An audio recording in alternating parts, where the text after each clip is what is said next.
अपन शुरू करते हैं पॉलिटी से। कौन सी बुक? जो राजस्थान में सर जो पॉलिटी के आरपीसी जो प्रश्न पूछते हैं ना, वो बेरेट से ज्यादा पूछते हैं। तो आप लक्ष्मीकांत ले लो। तो पॉलिटी के लिए 2 बुक, लक्ष्मीकांत, साथ में आपको बेरेट। ज्योग्राफी में 3 पार्ट है, वर्ल्ड ज्योग्राफी, इंडिया ज्योग्राफी और राजस्थान ज्योग्राफी। तो वर्ल्ड ज्योग्राफी, तो वर्ल्ड ज्योग्राफी के लिए ऐसा है कि जो एटलस की बुक अपन पहले लेके आते थे, फिर अब आजकल सर आपकी वाली जो बुक आने लगी है मानचित्र, विश्व मानचित्र वाली, उसमें भी बहुत अच्छा दे रखा है। इंडियन ज्योग्राफी के लिए एनसीईआरटी की 6 to 12 अगर पढ़े तो ठीक रहेगा। इसके लिए सर आजकल वो बुक आती है महेश बनवाल करके, महेश बनवाल जी की बुक है, वो अच्छी बुक है। अच्छी बुक है। हाँ, राजस्थान ज्योग्राफी के लिए सर हरिमोहन सक्सेना जी की अपनी हिंदी ग्रंथ ग्रंथी है, वो ग्रंथी है। उसके अलावा सर क्या है कि जैसे सूजस में कई बार जो मंथली सूजस आती है उसमें कई बार राजस्थान ज्योग्राफी का जैसे किलो का विशेष आ जाता है, कई बार जिलों का विशेष आ जाता है, नदियों का विशेष आ जाता है। और हिस्ट्री पे आए तो अगर अपन सर इंडियन हिस्ट्री के लिए जो बुक्स मैंने पढ़ी थी सर, पहले मैं किरण की बुक लेके आया था। वो भवानी सिंह जी चार्ड ने ही रिकमेंड की थी मुझे, लेकिन उस किरण की बुक में सर मैंने देखा कि उसमें डेट्स बहुत गलत लिखी हुई है।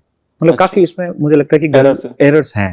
हालांकि वो आजकल उन्होंने साइट अपडेट कर दिया होगा, लेकिन उस समय मैं देखता था कि काफी उसमें एरर्स हैं। तो फिर मैं सर जो बुक लेके आया था स्पेक्ट्रम की लेके आया, मॉडर्न हिस्ट्री वहां से पढ़ी। अब सबसे ज्यादा दिक्कत रहती है एंशिएंट की और मिडिवल की। इसको आप कहां से करोगे? तो एक 11th एनसीईआरटी की अभी बुक आती है, इंट्रोडक्शन ऑफ फाइन आर्ट। वो छोटी सी पतली सी किताब है, लेकिन अच्छी किताब है। एक सर जो हमारे अभी मैंने ये इस बार ही मैंने उसको यूज किया था, जो हमारे यूनिवर्सिटी है सर जैन विश्व भारती लाड में, अपने वेबसाइट पर सेल्फ लर्निंग मटेरियल डाल रखा है और उसका मटेरियल सारे सब्जेक्ट का बहुत अच्छा लगा सर मुझे। विशेषकर जो भारतीय कला फ्री ऑफ कॉस्ट है सर। वो जो बीए करने वाले बच्चे हैं उनके लिए है वो। तो इसलिए कला एवं संस्कृति के लिए मैंने 2 बुक बता दी, राजस्थान के मॉडर्न के लिए स्पेक्ट्रम बता दी। सर राजस्थान हिस्ट्री और कल्चर के लिए मुझे लगता है एक तो 9-10 की जो आरबीसी में अभी बुक चल रही है, हाँ, उनमें मॉडर्न हिस्ट्री का खूब अच्छा दे रखा है। स्पेशली 9th की बुक में जो अपने हिंदी ग्रंथ अकादमी से नारायण सीमाली की वो जो बुक आती है। तो साइंस का जो आप आरएस मेंस का जो जनरल साइंस का सिलेबस देखोगे तो वो ऐसा लग रहा है कि जो आरबीसी की राजस्थान बोर्ड की जो 9वीं 10वीं की बुक्स है वहां से बना रखा है, वो आप पढ़ सकते हो।